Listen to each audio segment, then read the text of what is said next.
Extreme heat can have detrimental effects. Older people and children are more likely to be affected by heat-related illnesses, including heat stroke. With this, the Department of Health or DOH advises the public to take necessary precautions. Our Bien Manalo has the story.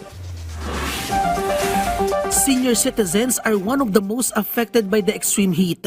Just like 74-year-old Leonela, she had a number of strategies to avoid heat stroke, especially when selling ice cream outdoors and under the sun. Sumisilong lang ako sa malilim na lugar pag yung masyado nang mainit.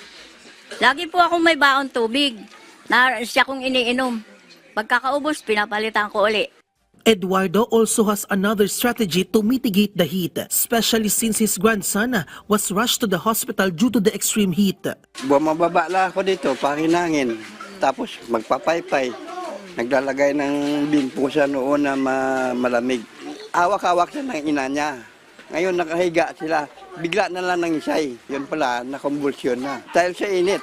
In addition to drinking water, the Philippine Medical Association is also warning senior citizens on the threat of heat stroke this summer.